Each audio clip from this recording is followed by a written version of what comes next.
Hey, welcome to AIT. This is today we're going to talk about a fusing machine. This standalone fusing machine is our model 3024, and actually between ourselves, AIT, and As Technologies, we've been making this machine for 30 years or more. Fundamentally, it's a 24-inch wide top and bottom throughput fusing machine. So you're looking at the input side, and there's some workspace and work area up here where you can lay up parts and then slide them onto the moving belt. It's got a protective cover there to keep heat in, yet let the operator see, yet let them also open it up if they need to get something out of there. And then here's the set of controls. Top and bottom heat, so those are independent, and then we've got pneumatic pressure. You see the air gauge is there on the or air gauge on the left side, and then for fusing time, dwell time, we have the variable speed that controls the speed of the belt, of course. So the 3024 has we'll go to the exit side, has, first of all, let me say, a 45-inch long heat chamber. So this is a little bit shorter than the 5200 series that will have a 60-inch heat chamber. Of course, the so what of that is all about speed, because the longer the heat chamber, the faster you can run a given dwell time. You're looking at the exit conveyor now. So all of the machines, all of these throughput conveyorized fusing laminating machines have two Teflon or PTFE belts, top and bottom, and then afterwards parts come out onto this mesh cooling conveyor. Here we're asking for the parts to cool down and be cool enough so that the operator can pick them up and stack them.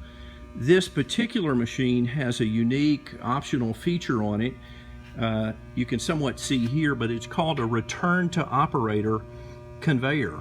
So fundamentally, parts come out this conveyor, and then from here fall onto the bottom conveyor, and just as the name insinuates, the parts, finished parts, come all the way back and are caught in this tray right in front of the loading operator.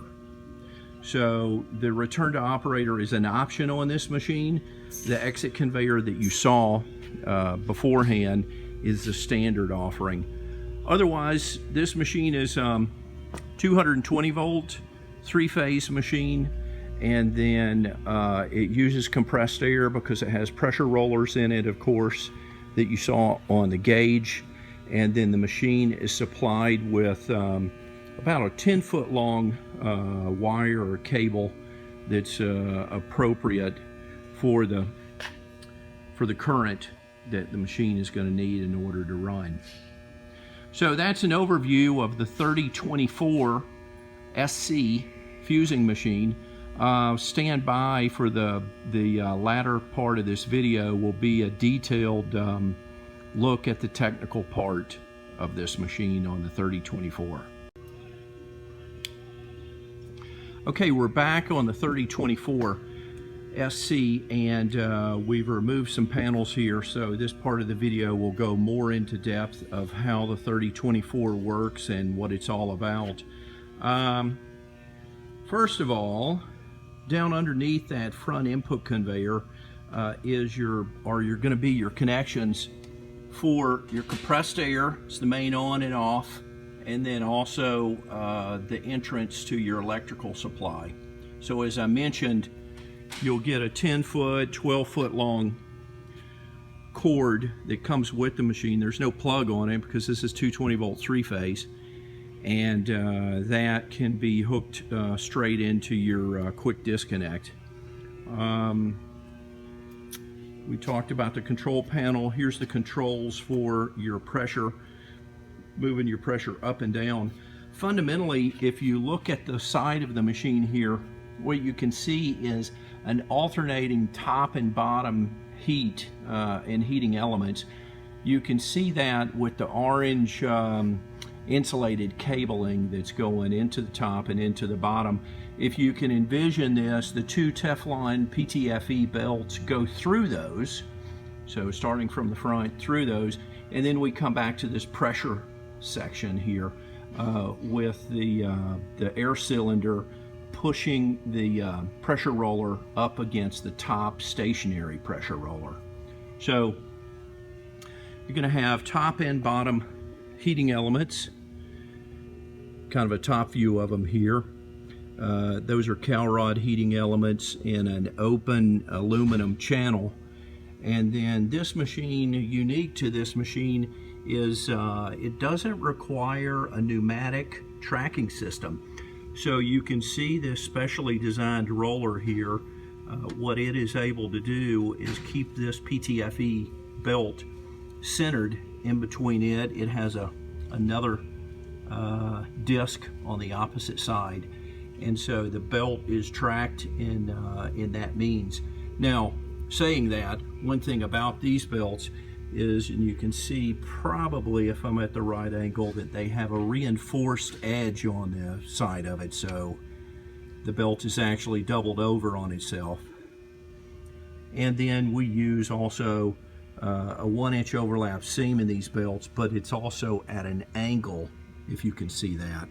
So the so what of that is that it's a lot easier coming through the pressure roller assembly if it's at an angle.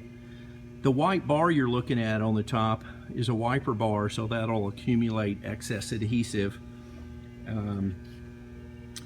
from the fusing operation.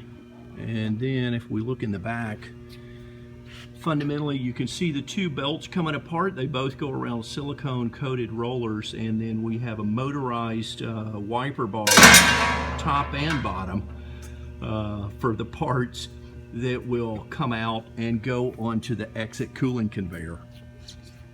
So the 3024 SC is really all compact. It ships fully assembled. And here's some more electronic components down here. Not sure what they all do, but there's our main motor drive. We're using the Schneider series electronics in a lot of these machines, as well as your solid state contactors. Here's your pneumatic controls that go over and help on the pressure roller. So that is the 3024 SC. Again, this particular one has the return to operator conveyor that you can get as an option, and that's available from AIT. See us at AIT.com, AITequipment.com, that is, for more details.